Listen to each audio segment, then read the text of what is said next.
si Father Ubod, Katoliko na, pari pa ng simbahan Katoliko. Natanggap mo yun, Father Ubod, na tinawag ni Digong na stupid God, yung Diyos na naglagay sa iyo dyan sa pwesto mo?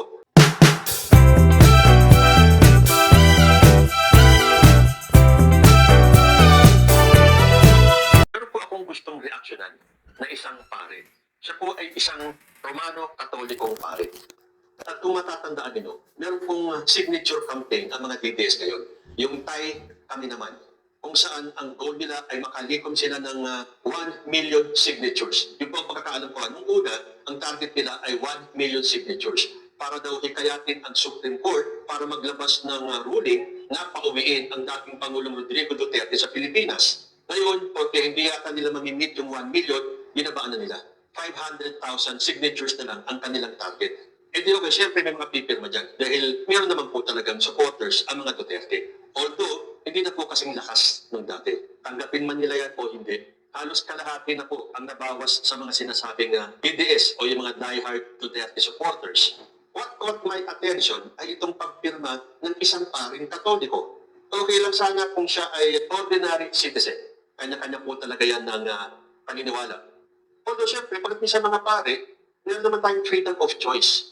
At ang pinili ng pare nito ay pumirma doon sa signature campaign.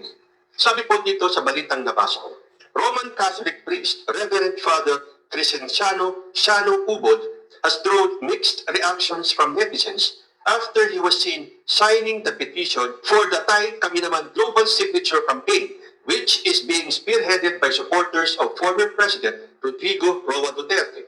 Sa akin nung una, okay lang, kanya-kanya yan ng choice eh. Kung sa tingin ng parang ito ay naniniwala siya kay Duterte, edi so be it. But on second thought, pari ka eh, na kung ang mga miyembro ng Catholic faith tulad ko ay naniniwala sa ating Panginoon Diyos, eh lalo na siguro dapat ang mga pare. Dahil sila ay pinili ng Diyos para maglingkod sa Kanya at paglingkuran ang mga miyembro ng simbahan Katoliko. So parang nagkaroon ng conflict dito kay Father Ubod. Sabi kasi ni Father Siano Ubod, ang Tay Kami Naman Signature Campaign ay pagpapakita ng pagmamahal sa bansang Pilipinas at sa ating konstitusyon dahil unconstitutional ang pagdakip ng ICC kay Digong. So ang pagpirma daw dun sa campaign nila ay pagpapakita ng pagmamahal sa bansa at sa ating konstitusyon. At naniniwala si Father Ubod na unconstitutional ang pagkakatakip kay former President Rodrigo Duterte. Yun ayon sa pananaw ni Father Siano Ubod. Basahin ko naman ang reaksyon ng Catholic Faith and Politics page dito sa Facebook. Sabi dito, Father Siano, binigyan ng bagong interpretasyon ang konstitusyon para kay Duterte. Talaga namang kahanga-hanga ang pananaw ni Father Siano na ang pagpirma sa Tay Kami Naman campaign ay ang rurok ng pagiging makabayan at pagmamahal sa bansa. Tila nakalimutan yata ng butihing pare na ang tunay na pagmamahal sa bayan ay nakaugat sa paghahanap ng hustisya para sa mga biktima ng karahasan at hindi sa pagbuo ng barikada para protektahan ang isang individual mula sa pananagutan sa ilalim ng pandaigdigang batas na tayo rin naman ang kusang lumagda noon, which is true. So yung mga sinasabi ng mga DDS na wala naman daw jurisdiction ang ICC sa Pilipinas, ang tanong, bakit pumirma ang Pilipinas doon diyan sa ICC at tayo ay naging miyembro? Kung gano'n naman pala ang kanilang pananaw, dapat noon pa man hindi na tayo pumirma. Sa bagay, noong time na pumirma ang Pilipinas sa ICC, naniniwala po ang Pilipinas sa mga panuntunan, sa mga batas ng ICC. Para nga naman kung may mga umaabusong mga world leaders na hindi kayang panagutin na sarili nilang bansa, nandyan po ang ICC. The fact is, sa Pilipinas, hindi pwedeng dito ditisin si Rodrigo Duterte dahil alam naman natin na ang Supreme Court ay hawak ng mga Duterte. Tingnan ninyo ang komposisyon ng Supreme Court. Halos lahat dyan ay appointing ni former President. So ano ang aasahan ninyo sa magiging hatol nila kay Duterte? Hindi ba? Kaya yung mga biktima, kasama si former Senator Sani Trillanes sa ICC nagdemanda. Kaya ngayon, lilitisin si Duterte sa ICC. At tayo, bilang miyembro doon, dapat tayong sumunod sa pandaigdigang batas. So ano ang kinukuda ng mga DDS ngayon na unconstitutional daw? Itong pagpayag na dalhin si Duterte sa ICC. At bakit ba pumalas si Digong sa ICC?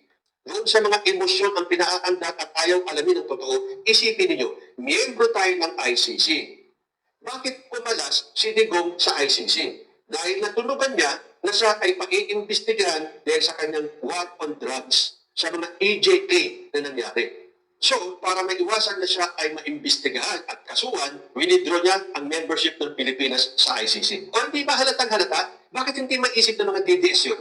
Alam kasi ni Rodrigo Duterte na may nagawa siyang krimen na para sa ICC ay crimes against humanity. Mabigat pong kaso yun.